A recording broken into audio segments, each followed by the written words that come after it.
Hello everyone, myself Shruti Sharma. Welcome back to level academy. और आज से हम डीएमएलटी सेकंड ईयर के लिए डेली एक वीडियो यहाँ पे अपलोड करेंगे, जिसके अंदर आपका जो एनवायरमेंटल वाला पेपर है स्टडी का, वो हम यहाँ पर as a explanation in Hindi में अच्छे से समझाएंगे ताकि आपके ये टॉपिक इसमें कवर हो सके। तो सिलेबस के अकॉर्डिंग आपके सामने ये सिलेबस में पॉइंट्स दे रखे हैं। तो पहला इसमें आएगा एनवायरमेंट इंट्रोडक्शन। तो देखिए यहाँ पे कुछ कंटेंट्स हैं जो सारे हमें कवर करने हैं डेली बेसिस पे।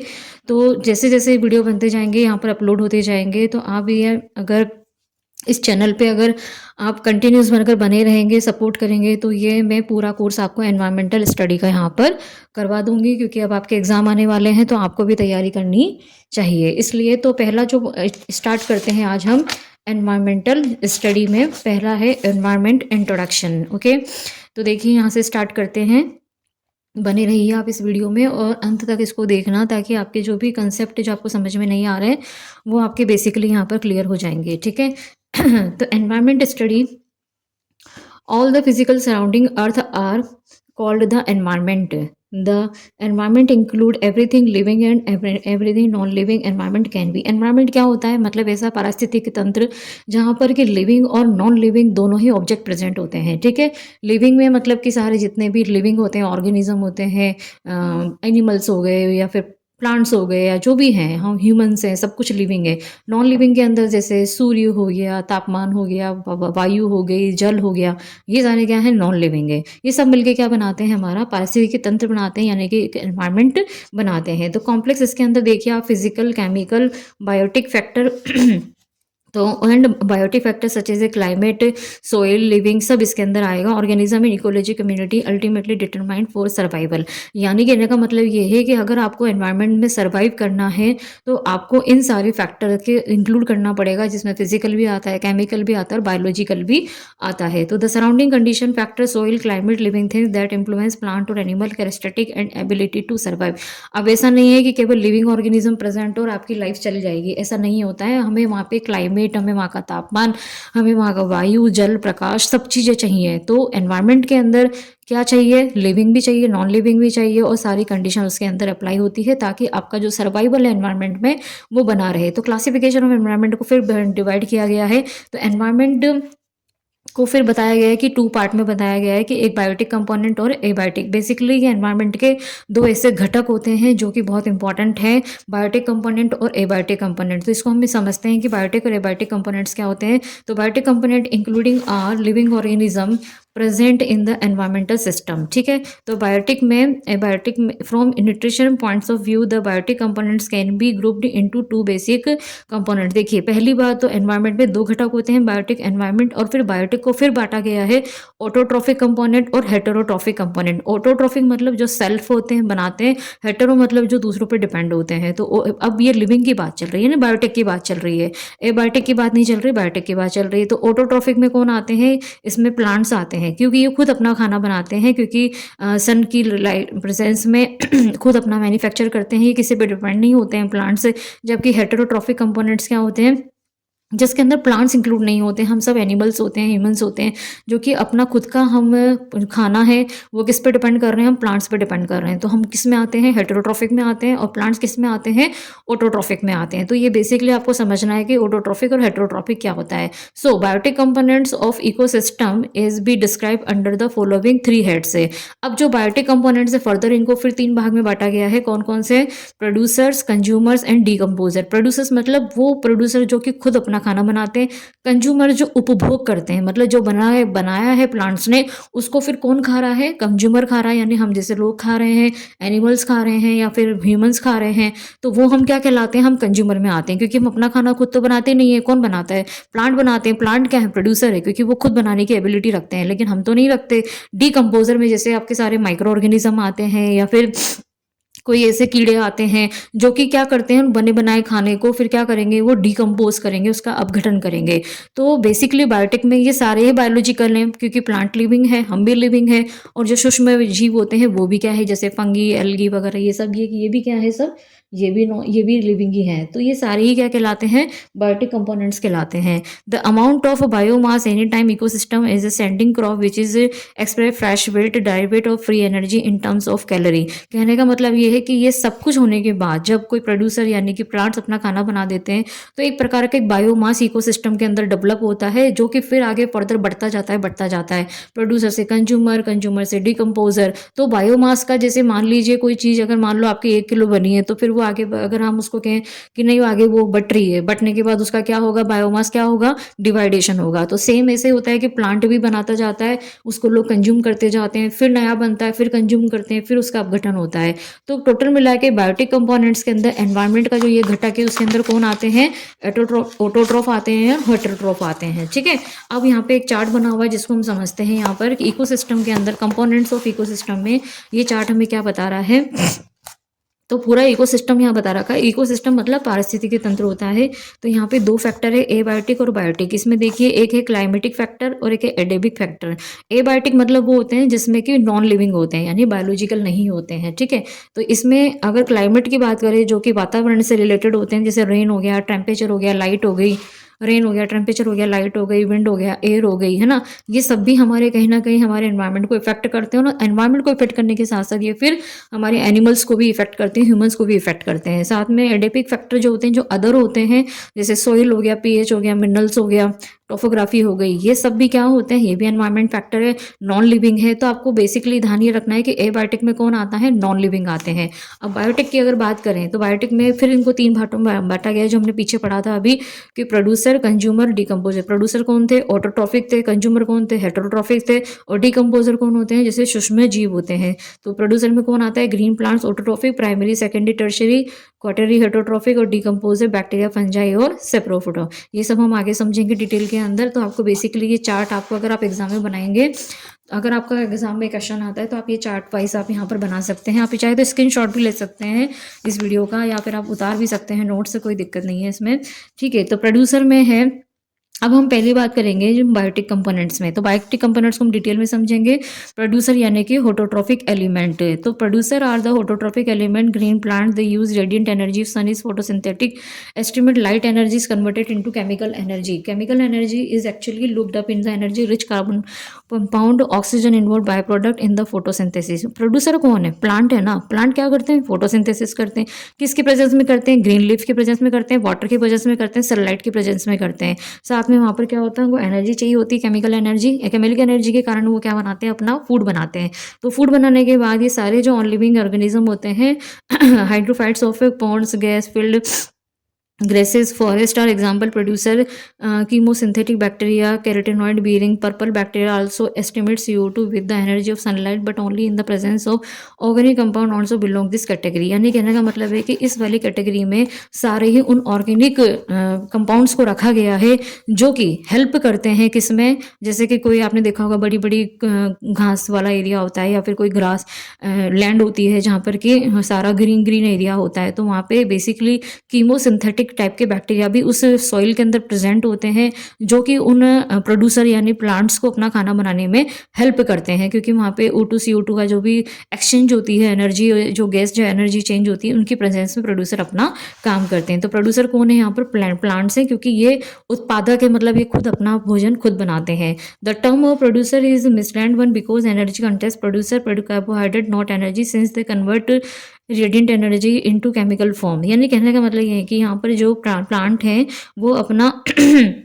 जो एनर्जी है वो अपना किस में बनाते हैं, कार्बोहाइड्रेट में बनाते हैं, नॉट एनर्जी, यानी कि वो भी अपना जो फूड है वो एज ए ग्लूकोज फॉर्म में ही बना के अपने अंदर रखते हैं और साथ में ट्रांसम्यूटेट करते हैं रेडिएंट एनर्जी को। ठीक है, कंज्यूमर। अगला चलते हैं हम, बायोटिक के अंदर दूसरा वाला आता है कंज्यूमर। तो कंज्यूमर क्या होते हैं, उपभोक्ता, यानी कि जिसने पहले खाना बना दिया लेकिन अब वो उसको क्या कर रहा है, उपभोग कर रहा है। ठीक है, तो the living member of ecosystem which consume the food synthesize by producer are called consumer. यानी कि under this category are include all kind of animal are found in the eco. हमारे पारिस्थितिकी तंत्र में अब जब प्लांट ऐसे हैं जो खाना बना देते हैं, तो आगे खाना बनने के बाद या वो जो भी फूड बनाते हैं, फल बनाते हैं, फ्रूट्स बनाते हैं, दालें बनाते हैं, कुछ भी बनाते हैं, लेकिन कंज्यूमर कौन है? हम हैं। हम लोग उसको खाते हैं फूड को, तो हम क्या कहलाएंगे? कंज्यूमर कहलाएंगे। तो there are different class of category consumer. अब फर्दर जो कंज्यूमर होते हैं, ऐसा तो नहीं है कि केवल हम ही खाते हैं, पर दूसरे एनिमल भी खाते हैं, बड़े बड़े जो जंगली जानवर होते हैं वो भी खाते हैं। तो इनको क्या करा, फर्दर कंज्यूमर को कैटेगराइज कर दिया कि कोई मांस खाने वाला है, या फिर कोई केवल प्लांट्स की फूड को खाने वाला है, या फिर कोई एक दूसरे एनिमल को खाने वाला है। तो इस बेस पे कंज्यूमर को फिर आगे क्या किया गया है, फर्दर डिवाइड किया गया है। तो there are different time class और कैटेगरी ऑफ कंज्यूमर, क्योंकि हमने चार्ट में देखा था कि यहाँ पर जो कंज्यूमर्स हैं वो आगे प्राइमरी, सेकेंडरी, टर्शरी और क्वांटिटी हेटेरोट्रॉफिक के अंदर इसको फर्दर डिवाइड किया गया है। तो देखिए यहाँ पे consumer of the second order of secondary consumer, ये थर्ड कंज्यूमर, और फिर ये है पैरासाइट्स हैं।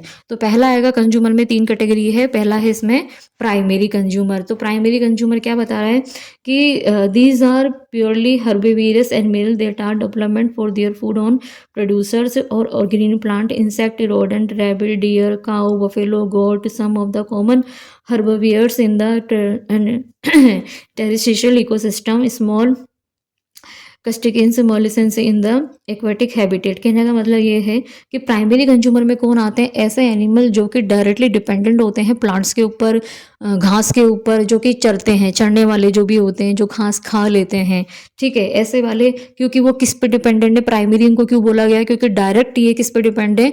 प्लांट्स पे डिपेंडेंट है, ऑटोट्रॉप वाले बायोटिक एलिमेंट के ऊपर डिपेंडेंट है, ठीक है। आई बात समझ में? अब सेकेंडरी कंज्यूमर क्या होते हैं? यानी प्लांट्स को कौन खा रहा था पहले? सबसे पहले खाना किसने बनाया?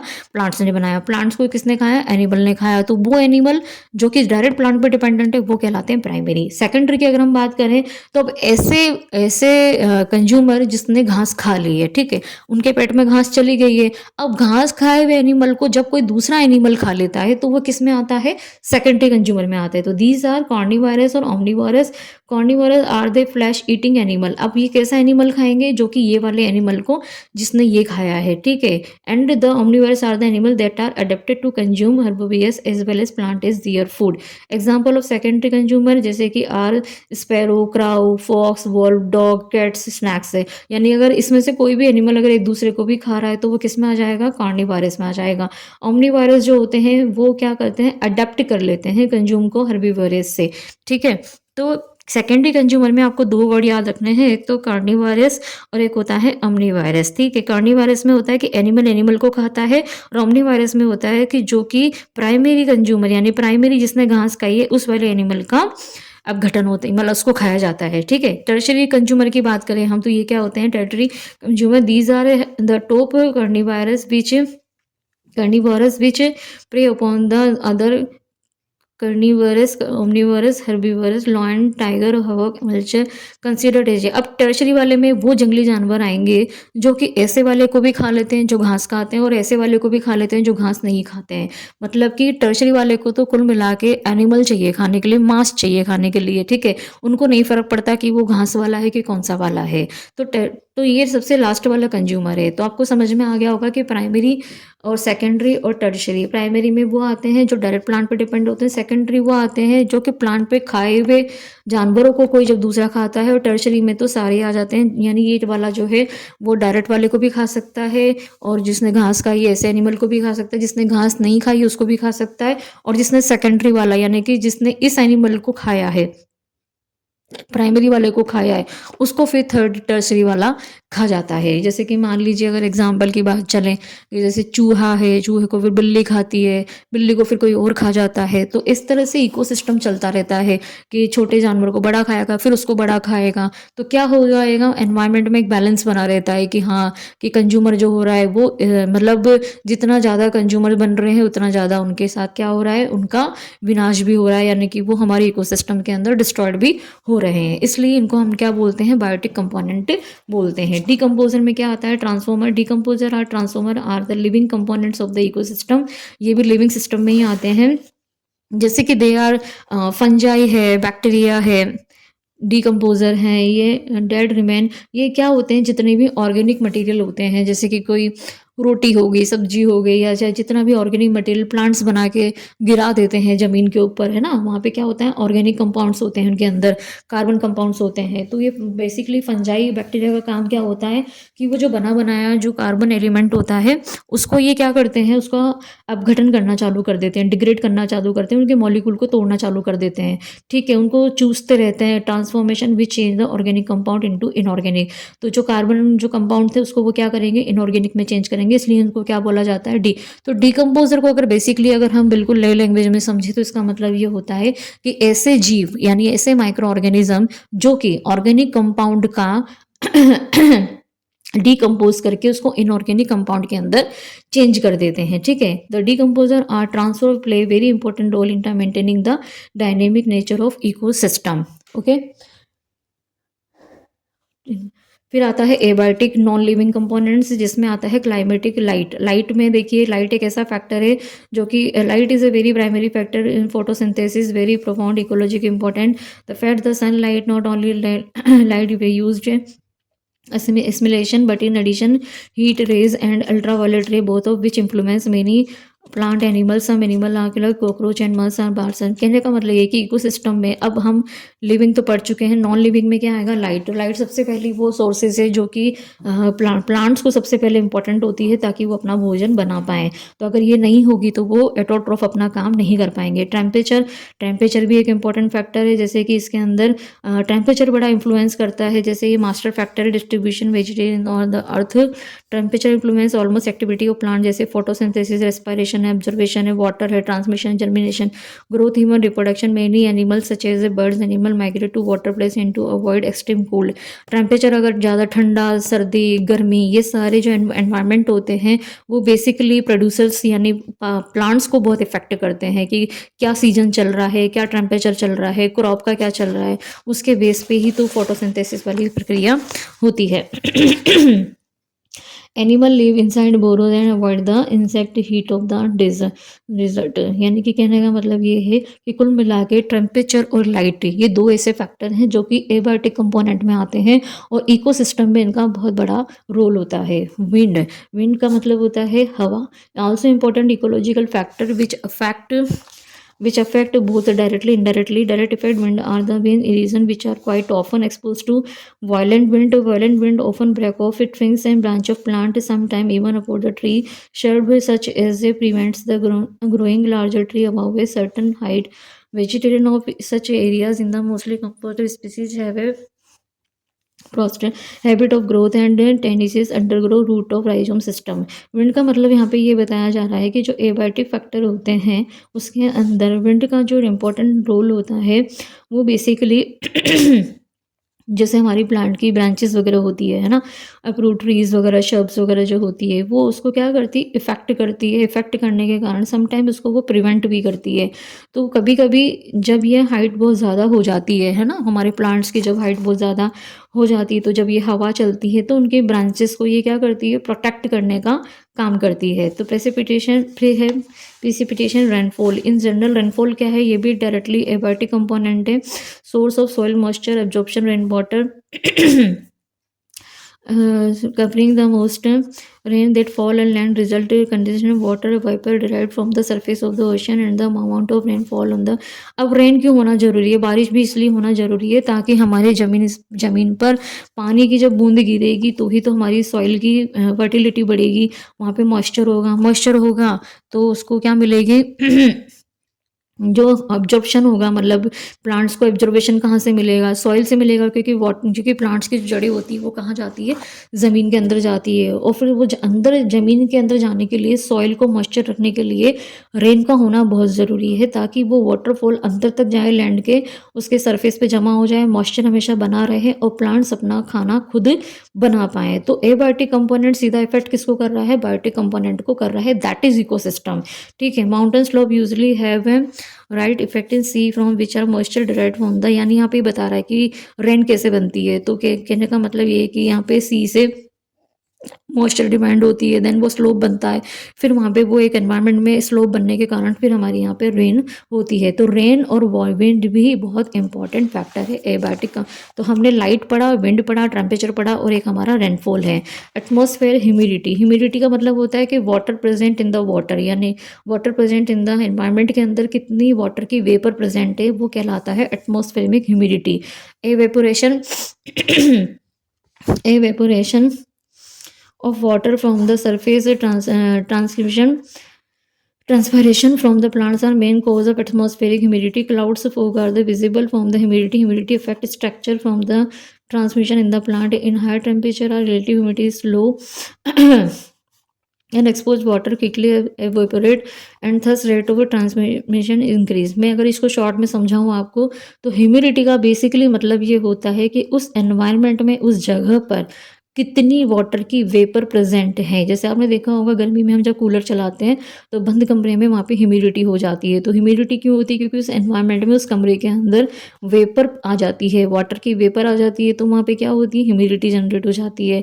तो जो ह्यूमिडिटी होती है ना, वो क्या, वाटर की वेपर की प्रेजेंस के अंदर वो इकोसिस्टम को भी इफेक्ट करती है कहीं ना कहीं, जैसे बादल बनना, फोग आना, है ना, ये सब चीज़ें होती हैं। तो ह्यूमिडिटी का मतलब ये है कि इन हायर टेम्परेचर, टेम्परेचर बहुत ज़्यादा होता है तो ह्यूमिडिटी लो हो जाती है, और जब टेम्परेचर लो होता है तो ह्यूमिडिटी हाई हो जाती है। तो बेसिकली ह्यूमिडिटी भी presence of the water in the environment है, ठीक है, वाटर वेपर।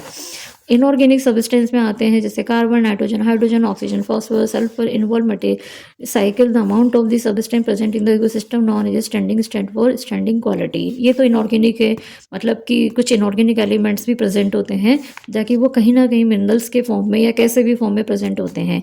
ऑर्गेनिक सब्सटेंस जिसमें कार्बोहाइड्रेट, प्रोटीन, लिपिड, सारे ऑर्गेनिक कंपाउंड्स आते हैं। एबायोटिक कंपोनेंट से सारे ये भी, क्योंकि ये होगा तो ही खाना बनेगा।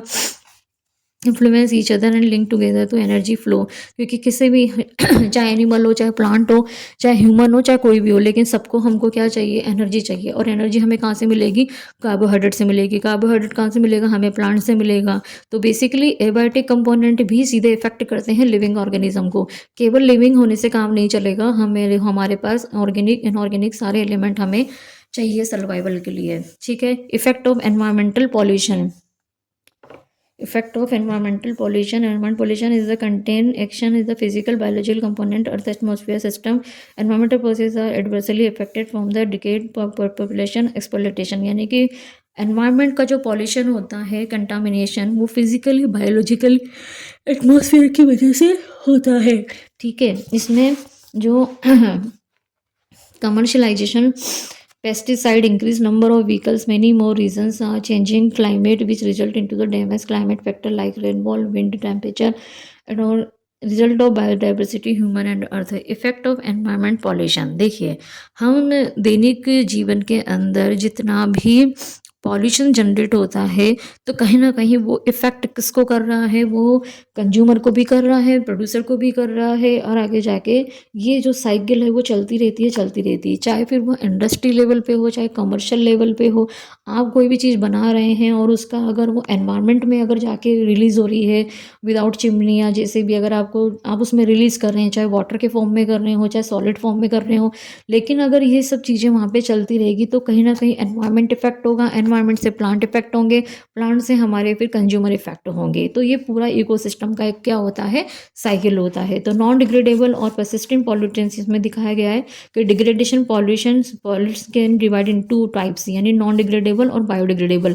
नॉन डिग्रेडेबल यानी ऐसी चीज़ें जिनको आप तोड़ नहीं सकते हो, उसको अपघटन नहीं कर सकते हो, क्योंकि ऑब्वियसली वो केमिकल वाले होते हैं, जहाँ पे जैसे प्लास्टिक्स हो गया, वेस्ट हो गया, कंपाउंड हो गया, तो वो सीधे एनवायरनमेंट को क्या करेंगे? इफेक्ट करेंगे, आप वहाँ पे कंट्रोल करना मुश्किल हो जाता है। बायोडिग्रेडेबल का मतलब होता है नॉन परसिस्टेंट पॉल्यूटेंट, मतलब कि ये ऐसे कंपाउंड है, क्योंकि ऑर्गेनिक कंपाउंड है तो इजीली इसको माइक्रो ऑर्गेनिज्म क्या करते हैं, जैसे कि कोई सड़ी हुई रोटी पड़ी हुई है, मान लीजिए 4 दिन 10 दिन तक पड़ी हुई है आपके पास, लेकिन आप देखेंगे थोड़े दिन बाद वो माइक्रो ऑर्गेनिज्म उस पर बैठ बैठ के उसको खत्म कर देगा, क्योंकि वो उस पर क्या कर लेगा? कंज्यूम कर लेगा उसको। तो पॉल्यूशन कैन भी also divide into two form, primary pollution में सेकेंडरी पॉल्यूटेंट। तो इसमें जो आते हैं वो सारे आते हैं इनऑर्गेनिक। सेकेंडरी पॉल्यूटेंट के अंदर आते हैं जैसे CO2, NO2, SO2, sulphur oxide, nitrogen oxide और ये है कार्बन डाइऑक्साइड। सेकेंडरी पॉल्यूटेंट के अंदर आ रहे हैं जिसमें secondary level are pollution are ground level ozone spam POP persistent organic pollutant ban PBN benzyl nitrate, यानी कि ये सब इनऑर्गेनिक की बात चल रही है। एनवायरमेंटल प्रॉब्लम और change, greenhouse effect and global warming, ozone depletion agent, आपको केवल इसके नाम याद रखने हैं, ठीक है। आगे हम बात कर रहे थे एनवायरमेंटल डिग्रेडेशन की। तो एनवायरमेंटल डिग्रेडेशन क्या होता है कि pollution cause very dangerous hazards effect in the environment which deplete the natural balance of the environment. The environment is degrade into the addition of pollutant in the natural of environment such as air water soil. The different example environmental degradation, यानी यहाँ पे ये बताना चाह रहा है कि environment में डिग्रेडेशन कैसे होता है। तो डिग्रेडेशन का मतलब है कि एनवायरमेंट में जितनी भी प्रक्रिया चल रही है दिन भर की, उसके अंदर एनवायरमेंट को क्या है, नुकसान हो रहा है। नेचुरल बैलेंस बनाना बहुत ज़रूरी है। द पॉल्यूशन, अगर कहीं भी पॉल्यूशन अगर ज़्यादा हो जाएगा तो ऑब्वियसली वो सीधा इफेक्ट करेगा हमारे प्लांट्स को, एनिमल को, ठीक है, और भी ऑर्गेनिज्म को इफेक्ट करेगा। तो वहाँ पे वाटर सॉइल, अगर इन सबकी क्वालिटी अगर ख़राब हो जाएगी तो वो सीधा सीधा इम्पैक्ट करेगा हमारे इकोसिस्टम को। चाहे फिर आप सॉइल की क्वालिटी ख़राब करो, चाहे वाटर की क्वालिटी ख़राब करो, या एयर बहुत ज़्यादा हो जाए तो भी हमारे एनवायरनमेंट का डिग्रेडेशन हो जाएगा। वो एनवायरनमेंट, वो क्लाइमेट हेल्दी नहीं रह पाएगा। Carbon dioxide emission in the ocean leading to addition acidification of water resource by the large concentration of CO2। Carbon dioxide अगर वाटर में अगर बहुत ज़्यादा हो जाएगी तो क्या हो जाएगा, एसिडिफिकेशन हो जाएगा और बहुत ज़्यादा लार्ज लेवल पर CO2 का वाटर के अंदर रिलीज हो जाएगा। सल्फर डाइऑक्साइड और नाइट्रस ऑक्साइड, ये सब भी क्या है, एक टाइप का रेन को डिक्रीज करने वाले एलिमेंट है जो कि pH वैल्यू ऑफ सॉइल को इफेक्ट करते हैं। और साथ में अगर सॉइल इफेक्ट होगी तो आगे सीधी सी बात है, आगे जाके फसलें भी इफेक्ट होगी। तो देखिए कहीं ना कहीं इनऑर्गेनिक एलिमेंट यानी कि एबायोटिक एलिमेंट सीधा किसको इफेक्ट कर रहा है, बायोटिक एलिमेंट को। तो इन दोनों के बीच में जो एक म्यूचुअल रिलेशनशिप होता है बायोटिक एबायोटिक में, वो बेसिकली इकोसिस्टम यहाँ हमें समझाना चाह रहा है कि ऐसा नहीं है कि बायोटिक अलग है एबायोटिक अलग है, both are two equal to each other and then both are to dependent on each other. We can't separate to each other because directly impact falling on biotic and abiotic. Okay, so greenhouse gas by the various means into the atmosphere will lead to the global warming, depletion natural ecosystem of earth. Addition of heavy metal, oil split ocean will lead to toward the pollution of the land mass water. Formation of smoke has will reduce sunlight received by plants, leading to the decreased photosynthesis and the production of tropospheric ozone which damage green house. जो आपको पता है, हम बचपन से इसको पढ़ते आ रहे हैं कि ग्रीन हाउस में जो भी हमारा एटमॉस्फेयर होता है अर्थ का, उसको बैलेंस किया जाता है ताकि वहाँ पर कोई भी हेवी मेटल वगैरह जो है उसकी मात्रा को कम की जाए, पॉल्यूशन नहीं बढ़ाया जाए, और हमारे उसमें वाटर रिसोर्सेज को भी ध्यान रखा जाता है, ठीक है। तो कहने का मतलब ये है कि इकोसिस्टम में बहुत इंपॉर्टेंट है बायोटिक और abiotic components. Effect on human health को सीधा सीधा ये इम्पैक्ट करेगा। आपके कार्डियोवास्कुलर डिजीज हो सकती है, चेस्ट पेन हो सकता है, कंजेशन हो सकता है, थ्रोट इन्फ्लामेशन हो सकता है। कब हो सकता है, जब आपका एनवायरनमेंट में पॉल्यूशंस ज़्यादा हो जाएगा। एनवायरनमेंट में पॉल्यूशन ज़्यादा होते क्या हो जाएगा, हमें बीमारियाँ होना चालू हो जाएगी। तो डायरेक्टली इम्पैक्ट किसको आ रहा है, ये हमारे कंज्यूमर्स को आ रहा है, ठीक है। इसके साथ में long term exposure to air pollution भी एक खतरनाक बीमारी है, मतलब खतरनाक हो सकता है, क्रॉनिक प्रॉब्लम हो सकती है, किसी को रेस्पिरेटरी डिजीज हो सकती है। वेदर का सीधा इम्पैक्ट करता है हमारी हेल्थ के ऊपर, फिर चाहे वो कैंसर पे हो, पॉल्यूशन के फॉर्म में हो, या फिर कैसे भी हो। प्लांट्स और एनिमल दोनों को इफेक्ट करता है। फिर आएगा infertility infertility of land. The increase of the herbicide, fertilizer or synthetic measure for the performance of increased crop production will lead to the depletion of soil fertility due to the addition of harmful chemicals, heavy metals into the soil. Also the addition of untreated sewage, industrial waste directly infertile crop. यहाँ पे crop की infertility को बताया गया है। यहाँ पे ये बताना चाह रहा है कि जितने भी सिंथेटिक फर्टिलाइज़र पेस्टिसाइड मार्केट में चल रहे हैं, तो ये केमिकली तो आप इसका एक टाइम में तो यील्ड बढ़ा सकते हो क्रॉप की, या आप अपनी फसलें ज़्यादा उगा सकते हो, आपको अनाज ज़्यादा मिल सकता है, बट फाइनली होगा क्या है कि सॉइल की जो फर्टिलिटी है, जो एक नेचुरल होती है, वो नेचुरल ना होके आर्टिफिशियल फॉर्म में आ जाएगी, और वो लंबे समय तक वो न्यूट्रिशन को कैप्चर नहीं कर पाएगी। और जब वो न्यूट्रिशन नहीं ले पाएगी तो वो हमारा जो प्रोडक्ट बन रहा है प्लांट्स का, उसमें नहीं आ पाएगा, और फिर फाइनली जो कंज्यूमर उसको खा रहा है तो वो उसके लिए भी कोई बेनिफिट नहीं है। मतलब आप चीज़ खा तो रहे हैं लेकिन उसका कोई सिग्निफिकेंट नहीं है। तो कम से कम हमको ऑर्गेनिक फॉर्म में जाना चाहिए, हमें जो नेचुरल खाद होती है उसके ऊपर जाना चाहिए, ना कि आर्टिफिशियल पेस्टिसाइड पे डिपेंडेंट होना चाहिए। Effect of pollution in animals, many species experience pollution event that consume death or attribution both direct and indirect pollution, habit, animal warming condition, including solid waste facility all impact animal effect मतलब कि अगर ये सब चीज़ें जो भी हो रही हैं, पॉल्यूशन अगर हो रहा है, डिजीज़ हो रही है, या फिर सॉइल ख़राब हो रही है, या फूड हमारा ख़राब हो रहा है, तो ये बेसिकली सीधा ग्लोबल वार्मिंग की साइड में इंडिकेशन देता है। ठीक है, तो एनिमल्स को भी इफेक्ट करेगा, प्लांट को भी इफेक्ट करेगा, सबको इफेक्ट करेगा। Direct pollution effect neurological damage हो सकता है, लीवर डैमेज हो सकता है। पॉल्यूशन इसमें सारा बता रखा है कि डायरेक्ट पॉल्यूशन बर्ड्स हो गए, एनिमल्स हो गए, कुछ भी हो गया, सबको ये इफ़ेक्ट कर सकता है इकोसिस्टम में। Effect of pollution on plants, pollution can block stomata and हम यहाँ पे पॉल्यूशन की बात चल रही है तो प्लांट्स के लिए पॉल्यूशन कितना खतरनाक है देखते हैं। तो यहाँ पर भी अगर प्लांट्स की अगर पॉल्यूशन ज़्यादा हो जाएगा तो प्लांट्स के जो स्टोमेटा होते हैं, रोम छिद्र होते हैं, उसके अंदर क्या होगा CO2 का लेवल कम हो जाएगा, इंटरफेरेंस होकर फोटोसिंथेसिस की प्रक्रिया नहीं हो पाएगी। ठीक है, साथ में स्टोमेटा जो है वो पाथवे जो होता है CO2 का वो रुक जाएगा। Ozone bind to the plasma membrane and alter metabolism, the result stomatal temperature of poorly regulated chloroplast thylakoid membrane are damaged. यानी प्लांट्स की जो लीव्स होती हैं जो कि खाना बनाने का काम करती हैं, उनके स्टोमेटा में, इनके रोम छिद्रों के अंदर मान लीजिए ये CO2 O2 का लेवल अगर ऊपर नीचे होता है तो फोटोसिंथेसिस पे सीधा इफेक्ट आता है, फोटोसिंथेसिस पे इफेक्ट आता है तो प्लांट्स अपना भोजन नहीं बना पाएंगे, प्लांट भोजन नहीं बना पाएंगे तो प्रोड्यूसर नहीं बना पाएंगे, तो कंज्यूमर कैसे उसको करेगा consume. During heavy pollution irreversible damage appear such as a cell death, necrosis among others. Control strategy में वेस्ट मैनेजमेंट होना चाहिए, यानी करना क्या चाहिए, जो भी एनवायरमेंटल डिपार्टमेंट है उन सबको पॉल्यूशन पे कंट्रोल करना चाहिए। डिस्पोजल ऑफ वेस्ट की पूरी फैसिलिटी होनी चाहिए कि किसी भी इंडस्ट्री में कमर्शियल लेवल पे अगर कोई भी चीज़ें बन रही हैं तो वो सीधी सी कहीं पे भी खुले फॉर्म में नहीं जाना चाहिए। रिसाइकलिंग होना चाहिए, यानी कोई भी वेस्ट प्रोडक्ट अगर निकल रहा है कहीं से भी तो वो रिसाइकलिंग फॉर्म में जाना चाहिए, ऐसे ही इसको डिस्ट्रॉयड नहीं करना चाहिए, नहीं तो वो सीधा इम्पेक्ट करता है हमारे एनवायरनमेंट को। फिर टॉक्सिक सॉल्वेंट जितने भी लैब्स वगैरह होती हैं जो भी प्रोडक्शन करते हैं केमिकल्स का, वहाँ पे जितने भी टॉक्सिक एलिमेंट होते हैं उनको वाटर में रिलीज़ नहीं करना चाहिए सीधा सीधा, क्योंकि वो इम्पैक्ट आएगा आपके खेतों में, क्रॉप में, फिर देन वहाँ पे जो फसलें उग रही है, खाना बन रहा है प्लांट्स का, उन सब में हमारे फूड्स पे भी इफेक्ट आएगा। ठीक है, मेथड ऑफ जैसे कि like mining, refining which are used to obtain the basic raw material should have minimum impact on the natural environment।